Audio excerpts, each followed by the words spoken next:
മാർപ്പാപ്പ പൊന്നാനിയിലെത്തി. ഇന്ത്യയിൽ വന്നിട്ടില്ലല്ലോ, പിന്നെ എങ്ങനെ ആ, പൊന്നാനിയിലെത്തുന്നത്? മാർപ്പാപ്പ പൊന്നാനിയിലെത്തി. കേട്ടപ്പോ സാറിന് ഒരു ആശ്ചര്യം തോന്നുന്നില്ലേ? ഓ, കുനിഷ്ടാണല്ലേ? ആ, അത് സ്വാഭാവികമായും അങ്ങനെ ഒരു കുനിഷ്ട് വേണമെങ്കിൽ ആലോചിക്കാം, തന്നെ ആലോചിച്ച പോലെ. കാരണം ഇതിലെ മാർപ്പാപ്പ വർത്തിക്കാനല്ല, വത്തിക്കാനിൽ ഒരു പ്രസംഗം നടത്തി.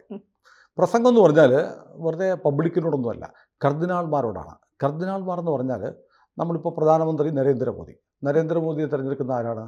പാർലമെൻറ്റ് അംഗങ്ങൾ ആണല്ലോ. പാർലമെൻറ്റ് അംഗങ്ങൾ ചേർന്നിട്ടാണ് പ്രധാനമന്ത്രിയെ തിരഞ്ഞെടുക്കുന്നത്. എന്ന് പറയുന്നത് പോലെ ഓരോ രാജ്യത്തിൽ നിന്നുള്ള കർദിനാൾമാർ ചേർന്നിട്ടാണ് മാർപ്പാപ്പയെ തിരഞ്ഞെടുക്കുന്നത്. എന്ന് പറഞ്ഞാൽ അതിൽ ഓരോ കർദിനാളിനും മാർപ്പാപ്പയാകാനുള്ള യോഗ്യതയുണ്ട്. നമ്മുടെ പാർലമെൻറ്റിലെ ഏത് എം പിക്ക് വേണമെങ്കിലും പ്രധാനമന്ത്രിയാകാം എന്ന് പറയുന്ന പോലെ കർദിനാൾ എന്ന് പറയുന്നത് മാർപ്പാപ്പയെ തിരഞ്ഞെടുക്കാനുള്ള അധികാരമുള്ള, മാർപ്പാപ്പയാകാൻ വരെ യോഗ്യതയുള്ള ക്രൈസ്തവ കത്തോലിക്ക സഭയിലെ പ്രധാനപ്പെട്ട പങ്ക് വഹിക്കുന്നവരാണ് കർദിനാൾമാർ. അതുകൊണ്ടാണ് നമ്മുടെ ഒരു കർദിനാൾ, പുതിയൊരു കർദിനാൾ അവിടെ സ്ഥാനാരോഹണം നടത്തിയപ്പോൾ ഇന്ത്യയിൽ നിന്ന് ഔദ്യോഗിക പ്രതിനിധി സംഘം പോയി. നമ്മുടെ ജോർജ് കുര്യൻ മന്ത്രി ഉൾപ്പെടെയുള്ള ആളുകൾ അവിടെ പോയിരുന്നു. അപ്പോൾ അത്രയും പ്രധാനപ്പെട്ടതാണ്. അപ്പോൾ വത്തിക്കാൻ എന്ന് പറയുന്നത്, ചോദിക്കാം, വത്തിക്കാനിലെ ഒരു കാര്യത്തിന് എന്തിനാണ് പോകുന്നത്? ഒരു മതത്തിൻ്റെ പരിപാടിയല്ലേ? അങ്ങനെയല്ല, വത്തിക്കാൻ ഒരു രാജ്യം കൂടിയാണ്, അല്ലേ?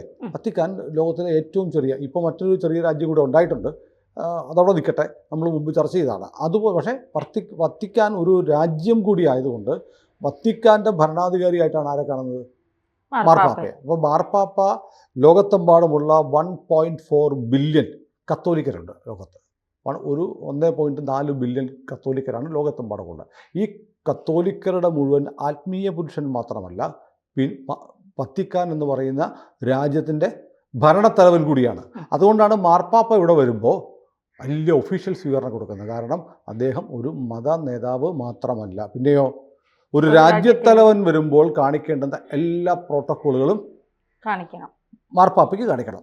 അപ്പോൾ വളരെ പ്രധാനപ്പെട്ട യോഗമാണ്. അപ്പോൾ ഞാൻ ഇത്രയും വിശദമായി പറഞ്ഞത് കർദിനാൾമാർ ആരാണെന്ന് പറയാനാണ്. അപ്പോൾ കർദിനാൾമാരുടെ യോഗം വിളിച്ചിട്ട് മാർപ്പാപ്പ ഇന്നലെ പറഞ്ഞത് ഇങ്ങനെയാണ്: ഗസയിൽ ഇസ്രയേൽ ആക്രമണം നടത്തി, 25 പലസ്തീനികൾ കൊല്ലപ്പെട്ടു, അതിൽ കുഞ്ഞുങ്ങളുണ്ടായിരുന്നു. കുഞ്ഞുങ്ങളുടെ മേൽ ബോംബിട്ടത് എനിക്ക് സഹിക്കാൻ പറ്റുന്നില്ല. ഇത് ക്രൂരതയാണ്, ഇത് യുദ്ധമല്ല. എൻ്റെ ഹൃദയത്തെ വല്ലാതെ ഇത് സ്പർശിച്ചത് കൊണ്ടാണ് ഞാനിത് പറയുന്നത്. എന്നിട്ട് വേറൊന്നുകൂടി പറഞ്ഞു, വംശഹത്യയെന്ന് എനിക്ക് സംശയമുണ്ട് ഇസ്രയേൽ നടത്തിക്കൊണ്ടിരിക്കുന്നത്. ഇങ്ങനെയാണ് മാർപ്പാപ്പ പറഞ്ഞിരിക്കുന്നത്. അപ്പോൾ മാർപ്പാപ്പ പറയുന്നത് ഇസ്രയേൽ മുസ്ലിംകളെ വംശഹത്യ ചെയ്യുന്നു എന്ന് ആര് പറഞ്ഞിരിക്കുന്നു? ആഗോള കത്തോലിക്ക സഭയുടെ പരമാധ്യക്ഷരായ മാർപ്പാപ്പ പറയുന്നു. അപ്പോൾ ശരിക്കും ഇത് ആർക്ക് കിട്ടുന്ന ഒരു ആയുധമാണ്?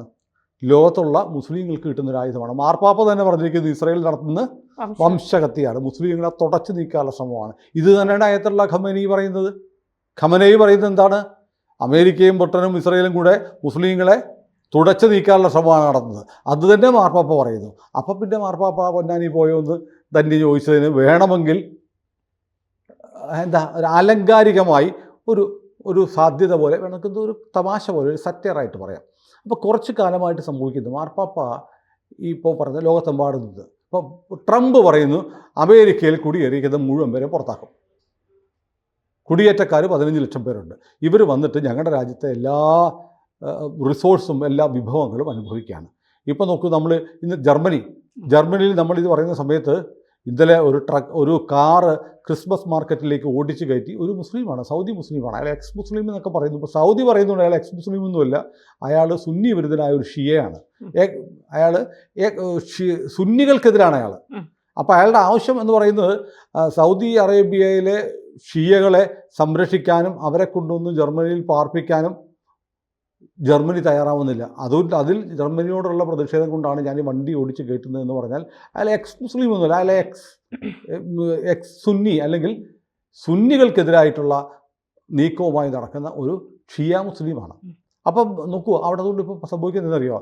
ക്രിസ്തുമസ് ചന്തകൾ അടച്ചുപൂട്ടി, ആളുകൾക്ക് പേടിയാണ്. ജർമ്മനി എന്ന് പറഞ്ഞ രാജ്യത്ത് ക്രിസ്മസ് ആഘോഷമില്ല.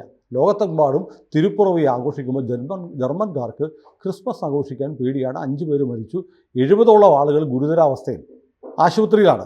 ഒരു BMW കാറ്, കറുത്ത BMW കാറ് വാടകയ്ക്കെടുത്താണ് ഈ മതഭ്രാന്തനായ എക്സ് മുസ്ലിം എന്ന് സ്വയം അവകാശപ്പെടുന്ന ഇയാൾ ഇവർക്കിടയിലേക്ക് വണ്ടി ഓടിച്ച് കയറ്റിയത്. സൗദി പറഞ്ഞു, ഞങ്ങൾ 3 തവണ പറഞ്ഞ് ജർമ്മനി അറിയിച്ചതാണ്. എന്താണ്?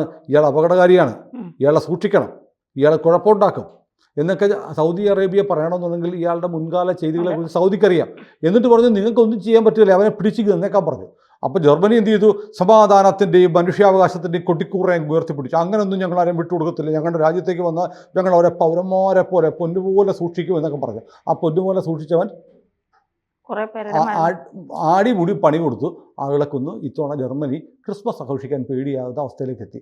മാർപ്പാപ്പ ഒരക്ഷരം പറഞ്ഞില്ല. മാർപ്പാപ്പ ഇപ്പോഴും പറയുന്നത് എന്താണ്? എല്ലാ അഭയാർത്ഥികളെയും സ്വീകരിക്കുക, എല്ലാ അഭയാർത്ഥികളെയും സ്വീകരിക്കുക. മുസ്ലിങ്ങൾ അഭയാർത്ഥികളായി വന്ന് അവരെയൊക്കെ സ്വീകരിക്കണമെന്നാണ് മാർപ്പാപ്പയുടെ ലൈൻ. പക്ഷേ എന്തിനാ ഈ ലോകത്തെമ്പാടുമുള്ള ഇസ്ലാമിക രാജ്യങ്ങളൊന്നും ഒരു മുസ്ലിം അഭയാർത്ഥിയും സ്വീകരിക്കുന്നില്ല? അപ്പോഴാണ് ക്രിസ്ത്യൻ രാജ്യങ്ങളും മറ്റ് രാജ്യങ്ങളും അഭയാർത്ഥികളെ സ്വീകരിക്കണമെന്ന് മാർപ്പാപ്പ പറയുന്നത്. അപ്പോഴാണ് ട്രംപ് പറയുന്നത് അവിടെയുള്ള 15 ലക്ഷത്തിനെ ഞാൻ കയറ്റി വിടും, കപ്പലിലും പ്ലെയിനിലും കയറ്റി അയക്കാൻ പോവുകയാണെന്ന്, ജനുവരി 20 ഞാനൊന്ന് വന്നോട്ടെ എന്ന് ട്രംപ് പറയുന്നത്. അപ്പോൾ കുറേ കാലമായി മാർപ്പാപ്പ എടുക്കുന്ന നിലപാട് ഇങ്ങനെയാണെന്ന് ക്രൈസ്തവർക്കിടയിൽ വലിയ ആക്ഷേപമുണ്ട്. നമ്മുടെ ABC ചാനലിൽ ഇതുമായി ബന്ധപ്പെട്ടൊരു ചർച്ച നടത്തിയിരുന്നു. അപ്പോൾ അതിൻ്റെ താഴെ വന്നിട്ട് നമ്മുടെ പ്രിയപ്പെട്ട ക്രൈസ്തവ സുഹൃത്തുക്കൾ വലിയ തോതിലുള്ള വിമർശനമാണ് മാർപ്പാപ്പയ്ക്കെതിരെ നടത്തിയത്. കാരണം മാർപ്പാപ്പ അർജൻറ്റീനക്കാരനാണ്, ഫ്രാൻസിസ് മാർപ്പാപ്പ. അർജൻറ്റീനക്കാരൻ എന്ന് പറയുമ്പോൾ പൊതുവിൽ അവർക്കൊരു ഇടതുപക്ഷ സ്വഭാവമുണ്ട്. അപ്പോൾ ഇടതുപക്ഷ സ്വഭാവമുള്ള ഒരു മാർപ്പാപ്പയാണ് വന്നിരിക്കുന്നത്. അപ്പോൾ ഇടതുപക്ഷത്തിന് ലോകത്തെമ്പാടും മുസ്ലിം എന്ന് പറഞ്ഞാൽ വലിയൊരു മമതയാണ്, തൊട്ടാലൊട്ടും. അതുകൊണ്ട് അപ്പോൾ ശരിക്കും ആ ഇടതുപക്ഷ ഒരു നാരേറ്റീവിൻ്റെ ഭാഗമായി മാർപ്പാപ്പ ഇങ്ങനെ മുസ്ലിങ്ങളെ പ്രീണിപ്പിച്ചുകൊണ്ടിരിക്കുകയാണ് എന്ന് ആക്ഷേപം വളരെ ബലവത്തായി ക്രൈസ്തവർ തന്നെ പറയുന്നുണ്ട്. ചില ആളുകൾ കടത്തി പറയുന്നത് അറിയാമോ? ബൈബിളിൽ പറയുന്നുണ്ട് അന്തിക്രിസ്തു വരുമെന്ന്. ഈ അന്തിക്രിസ്തുവാണ് ഈ മാർപ്പാപ്പ എന്ന് പറയുന്ന ക്രൈസ്തവ സഹോദരന്മാരെ പോലും നമ്മുടെ വീഡിയോകളുടെ താഴെ കമൻറ്റുകളിൽ കണ്ടു. നമ്മുടെ അഭിപ്രായമല്ല ഇത്, ആ ക്രൈസ്തവ സഹോദരന്മാർ പറഞ്ഞ കാര്യമാണ് പറയുന്നത്. ഇപ്പോൾ മാർപ്പാപ്പ ഇപ്പോൾ പറയുന്നുണ്ട്, മാർപ്പാപ്പ ഇറാഖിൽ മാർപ്പാപ്പ പോയപ്പോൾ മാർപ്പാപ്പയെ കൊല്ലാനൊരു ശ്രമം നടത്തിയെന്ന് മാർപ്പാപ്പയുടെ ജീവചരിത്രത്തിൻ്റെ ചില ഭാഗങ്ങൾ ഒരു ഇറ്റാലിയൻ പത്രത്തിൽ വന്നത് കഴിഞ്ഞ ദിവസം പ്രസിദ്ധീകരിക്കുകയുണ്ടായി. അതിനകത്ത് ഇറാഖിൽ ഒരു മുസ്ലിം വനിത ചാവേർ ബോംബായിട്ട് വന്ന് തന്നെ കൊല്ലാൻ ശ്രമിച്ചു എന്നാണ് മാർപ്പാപ്പ പറയുന്നത്. മാർപ്പാപ്പ അത് 4 വർഷം മുമ്പത്തെ കാര്യമാണ് പറയുന്നത്. കഴിഞ്ഞ 6 മാസം മുമ്പുണ്ടായി ഇന്തോനേഷ്യയിൽ മാർപ്പാപ്പ എന്നപ്പോൾ അവിടെ മാർപ്പാപ്പയെ വധിക്കാൻ ശ്രമം നടന്നു. അത് മാർപ്പാപ്പ ഇനി അടുത്ത പുസ്തകം എഴുതുമ്പോഴേ പറയത്തുള്ളൂ. ഇനി മാത്രമല്ല, വത്തിക്കാനിൽ റോമിൽ ഒരു സംഭവം നടന്നു, ഇപ്പോൾ കഴിഞ്ഞ ആഴ്ച നടന്നു. നമ്മൾ ABC അതിനെക്കുറിച്ച് ചർച്ച ചെയ്തിരുന്നു. അതായത് അവിടെ റോമിലെ വത്തിക്കാനിലെ ഒരു മാർപ്പാപ്പ ഒക്കെ പങ്കെടുക്കുന്ന ഒരു ഓഡിറ്റോറിയത്തിൽ ഒരു പുൽക്കൂടുണ്ടാക്കി. നമുക്കറിയാം പുൽക്കൂടിൽ യേശുദേവനെ കാണുന്നത് ഒരു വൈക്കോൽ മെത്തയിൽ കിടക്കുന്നതായിട്ടാണ്. ഇത്തവണ അവിടെ ഉണ്ടാക്കിയ പുൽക്കൂട്ടിൽ കാണാനായിട്ട് മാർപ്പാപ്പ ആ പുൽക്കൂടിന് അനുസരിക്കുന്ന ചിത്രമുണ്ട്. പക്ഷേ ഉണ്ണീശ കിടക്കുന്നത് എന്തിലാണെന്നറിയാമോ? പുൽത്തൊട്ടിയിലല്ല. അതായത് പലസ്തീൻ ലിബറേഷൻ ഓർഗനൈസേഷന് തലവനായിരുന്ന യാസർ അറാഫത്ത് എന്ന് പറഞ്ഞ കൊടും ഭീകരൻ ഉൾപ്പെടെ പലസ്തീനികൾ തലയിൽ കെട്ടുന്ന കഫിയ, തലക്കെട്ടുണ്ടല്ലോ, അത് കറുപ്പിൽ വെള്ളയും കറുപ്പും ഡിസൈനുള്ള ആ കഫിയ വിരിച്ചിട്ട് അതിനകത്താണ് ഉണ്ണീശോ കിടക്കുന്നത്. അതിനടുത്ത് പോയി സാഗൂതം നോക്കിയിരിക്കുന്ന മാർപ്പാപ്പയുടെ ചിത്രം ഭയങ്കര വൈറലായി. അതോടുകൂടി വലിയ പ്രതിഷേധം ഉണ്ടായി. മാർപ്പാപ്പ പുൽമെത്തയിൽ കിടന്ന മാർപ്പാപ്പയ്ക്ക് പകരം ഇസ്ലാമിൻ്റെ അടയാളമായ പലസ്തീൻ്റെ അടയാളമായ കഫിയയിൽ കിടക്കുന്ന ഉണ്ണീശോയുടെ ചിത്രം വത്തിക്കാനിൽ ഉണ്ടാക്കി വെച്ചിട്ട് മാർപ്പാപ്പ അടുത്തിരുന്ന് പോയി കണ്ടു. ഇത് വലിയ വിവാദമായപ്പോൾ ഇതെടുത്ത് മാറ്റി. അതായത് വത്തിക്കാനിൽ വരെ ഈ ഇസ്ലാമിക തീവ്രവാദം കൊണ്ടു നടക്കുന്ന ആശയമുള്ളവർ ഉണ്ട് എന്ന് തെളിഞ്ഞു. അവരെയൊക്കെ ആരാ പ്രോത്സാഹിപ്പിക്കുന്നത്? മാർപ്പാപ്പയാണ്. അങ്ങനെയുള്ള മാർപ്പാപ്പയാണ് ഇപ്പോൾ ഇപ്പോഴും നോക്കൂ, 300ഓളം ബന്ദികൾ ഇപ്പോഴും ഇസ്രായേലിൻ്റെ അല്ല ഹമാസിൻ്റെ തടവിലാണ്. കിട്ടിയിട്ടില്ല. 100ഓളം പേരെ കിട്ടാനുണ്ട്, കുറച്ച് പേരെ കിട്ടി. അവരെ തട്ടിക്കൊണ്ടുപോയപ്പോൾ മാർപ്പാപ്പ എന്ത് പറഞ്ഞു? അവിടെ ഇപ്പോൾ ആശുപത്രിയിലെ നേരെ ബോംബിട്ടു, കുഞ്ഞുങ്ങൾ മരിച്ചതിൻ്റെ പേരിലാണ് മാർപ്പാപ്പയുടെ കണ്ടത്. ശരിയാണ്, ആശുപത്രിക്കകത്ത് പോയി തീവ്രവാദി ഒളിച്ചാൽ എന്ത് ചെയ്യും? ആശുപത്രിയുടെ അടിയിലാണ് തീവ്രവാദി സംഘടനകളുടെ ആഫീസും ആസ്ഥാനം ഉണ്ടാക്കുന്നത്. അപ്പോൾ എന്ത് ചെയ്യും? ഒരു രക്ഷയില്ലാതെ മനുഷ്യനെ പരിചയമാക്കി തീവ്രവാദി ഒളിച്ചിരിക്കുമ്പോൾ ഒരു മാർഗ്ഗമില്ല, ബോംബിടുമ്പോൾ സംഭവിക്കും, നാച്ചുറലി സംഭവിക്കുന്നതാണ്. അപ്പോൾ അത് അവിടെ കുഞ്ഞുങ്ങളെ പിടിച്ച് ചുറ്റും വെച്ചിട്ടുണ്ടെന്ന് പറഞ്ഞ് തീവ്രവാദിയെ വിട്ടയക്കാൻ പറ്റുമോ? ഇല്ല. ഇസ്രായേലിനെ സംബന്ധിച്ച് അവരുടെ നിലനിൽപ്പിന് വേണ്ടിയിട്ടുള്ള പോരാട്ടം നടക്കുകയാണ്.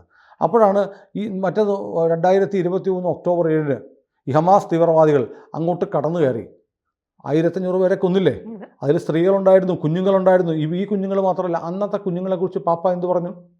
അവിടുത്തെ സ്ത്രീകളെ പരസ്യമായി ബലാത്സംഗം ചെയ്ത് ട്രക്കിലൊക്കെ ഇട്ടുകൊണ്ട് പോകുന്ന ആ, ചിത്രം കണ്ടു. അതെ. അപ്പോൾ മാർപ്പാപ്പ എന്ത് പറഞ്ഞു? ലോകത്തിലെ മുഴുവൻ പള്ളികളിലും ഈ ഇസ്രായേലി പൗരന്മാർക്ക് വേണ്ടി പ്രാർത്ഥിക്കാൻ മാർപ്പാപ്പ പറഞ്ഞോ? പറഞ്ഞില്ല. യേശുദേവൻ്റെ ജനമല്ലേ ഇസ്രായേലികൾ? യേശുവല്ലേ ലോകത്തെ ഇവർ ആരാധിക്കുന്ന ആരാധനാമൂർത്തിയായ യേശുദേവൻ ജൂതനായിരുന്നില്ലേ? ജൂതജനതയെ അല്ലേ ബൈബിൾ യഹോവ സ്വന്തം ജനമായി കരുതിയിട്ടുള്ളത്? അവരെ കൊന്നൊടുക്കുമ്പോൾ പാപ്പ എവിടെയായിരുന്നു? ഇതൊരു വലിയ ചോദ്യമാണ്. പാപ്പ അപ്പോഴൊന്നും മിണ്ടാതെ പാപ്പ ഈ പറയുന്ന പോലെ ഒരു ന്യൂനപക്ഷ പ്രീണനത്തിൻ്റെ അല്ലെങ്കിൽ മുസ്ലിം പ്രീണനത്തിൻ്റെ ആളായി മാറിക്കൊണ്ടിരിക്കുമ്പോഴാണ് ഈ വിമർശനാത്മകമായി ഇത്തരം കാര്യങ്ങളെ കണ്ട് ധന്യയെ പോലെയുള്ള മാധ്യമ പ്രവർത്തകർ മാർപ്പാപ്പ പൊന്നാനിക്ക് പോയോ എന്ന് ചോദിച്ചു പോകുന്നത്. അത് പ്രേക്ഷകർ ക്ഷമിക്കുമെന്ന് എനിക്കുറപ്പുണ്ട്.